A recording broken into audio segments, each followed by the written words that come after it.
politics of uh, populism and fascism is now dominating the world scene, the world political scene. And we have seen this phenomena in different regions of the world. So it's not about just the third world phenomena or the first world phenomena, which is technologically advanced, and just it is not just there in the developing countries. It is there everywhere. So can we say that the standard project of liberal democracy is now a failure? The standard project of liberal democracy is now a failure. Because the liberal democracy is not working, or the other models of governance are not working. So that's why this populism is gaining ground. And in this populism, obviously there's evident that there are fascist tendencies. There are there's hate speech. There's this rhetoric of discrimination, and that is there. And this the standard political process is being overpowered by the populist tendencies and obviously the fascist tendencies. So my main question is liberal democracy is now a failure? So somebody would argue that maybe why you're not talking about the socialist model, because me myself is a socialist. So I'm not comparing it with the socialist model. In my opinion, and maybe this could be a biased opinion because I'm myself a socialist, the socialist model was never proven to be a failure. Again, some people would argue with me that why then the Soviet Union is the best example of the failure of Marxism. Soviet Union was never a model of the failure of Marxism. Soviet Union basically collapsed or dissolved with consent. So I would prefer the second term, dissolved with consent, and uh, after that, obviously, the world has been changed. But when Soviet Union was there, it was working, it was performing well. USSR economy was good in a way, and that was doing the objectives of its establishment during early 20s. So the failure comes when obviously the regime being toppled by people who had this argument that this Marxist model is not feasible for Russia or the other regions who were part of the USSR.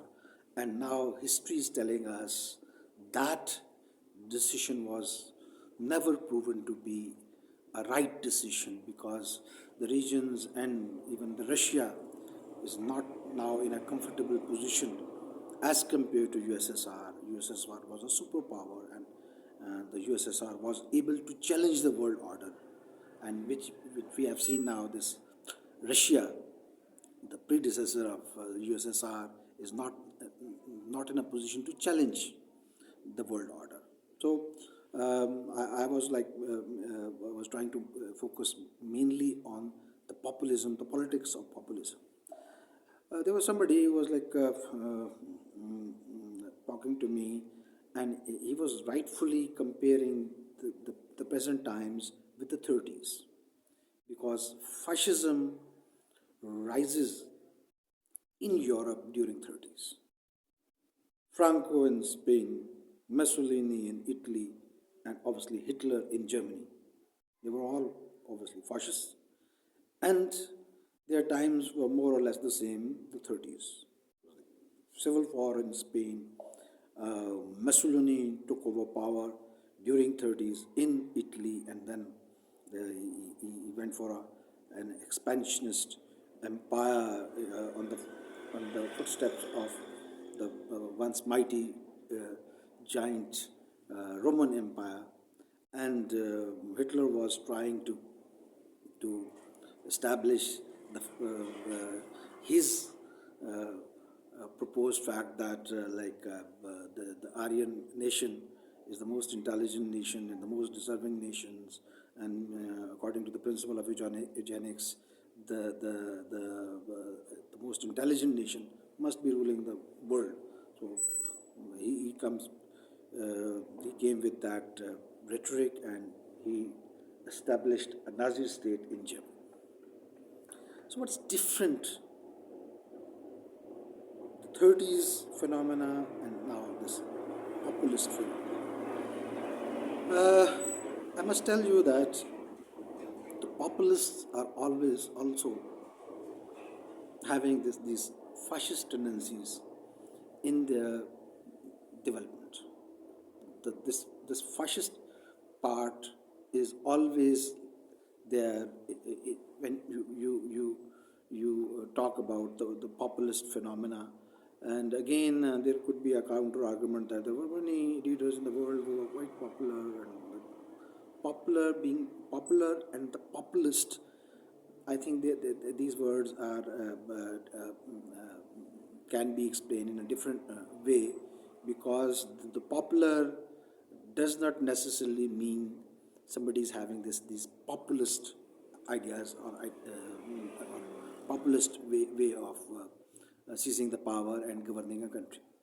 In recent times, the Trump in America is the strongest, you can say, the populist leader, proven to be the strongest populist leader in the world. And we have seen Modi, we have seen Bolsonaro in Brazil, and you could refer many other leaders all around the world. All have many things in common. All are trying to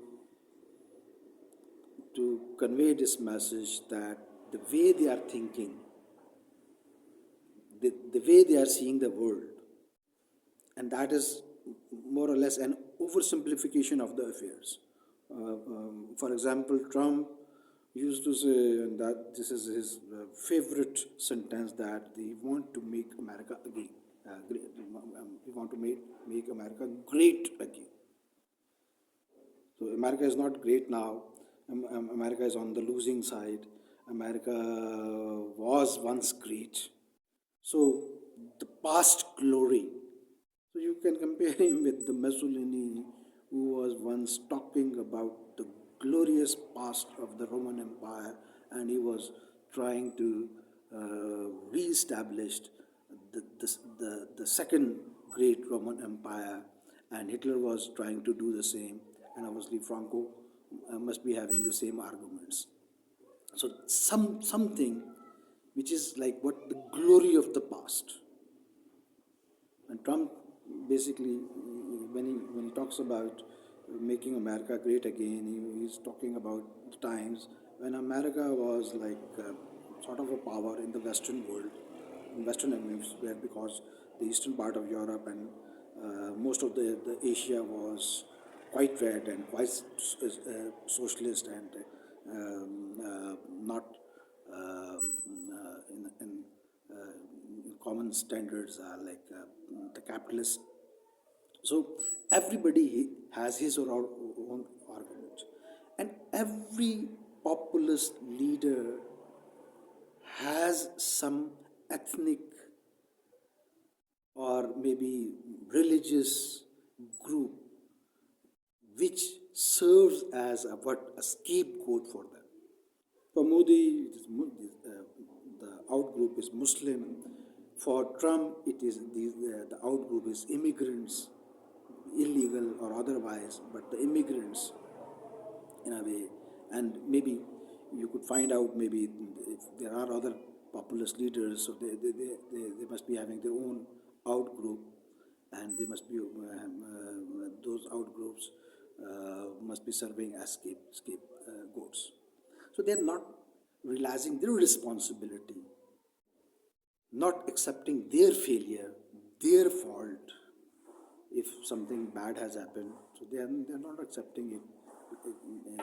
This is their fault. So they are doing some sort of a displacement of blame on others. So technically speaking, doing projection, the phenomenon we used to call in psychology, the projection, giving blame to others for their own fault. So does populism survive? This is another question. Many people would say no, but right now it is serving the purpose of egomaniacs like Trump to seize the power of one of the main superpower of the world, and that is the United States of America, with its 48 or 68 foreign military bases and aircraft carriers, 7 or 8 or maybe more, and a kind of, you can say, a very powerful military power. So somebody, a populist leader with this populist rhetoric, is able to supersede the standard democratic process and wins 2 elections with significant majority and now ruling a superpower.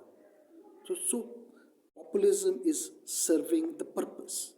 So in India, Modi is like in his third term in a country which is ethnic, have many ethnicities, many religions, secular country with the strong democratic traditions, but Modi is able to manipulate hate to earn votes. The politics of hate is at the very core of populist leaders and their agendas. So, at least for some near future, populism is not going anywhere. So, what is the remedy? The remedy is that going to the, I'm myself a socialist, going, it is the more of the failure of the left, especially the socialist left, to whom I belong to, frankly. It is basically the failure of the socialist left that these populist tendencies are taking over, because the left is not doing politics of the left, that is the politics of the masses or the marginalized or of the downtrodden. So the mainstream, the masses, when they are seeing that nobody is talking about them, so they are like turning to such people like Trump, like Modi, and the hate works. The greatest invention in the world, they have been invented during the times of war. So hate is more, having this more motivational factor as compared to obviously the reasonable logical argument. So I think this is enough of an argument for some YouTube thing, and I think we must be talking about it and must be analyzing populism, and obviously we need to respond to these populist tendencies with obviously with the politics of with the progressive narrative. And as I'm saying that if the left is if left could be successful in doing the politics of for the poor, for the marginalized, and for the deserving masses, there would be no chance for populists to take over the democratic process. All the best.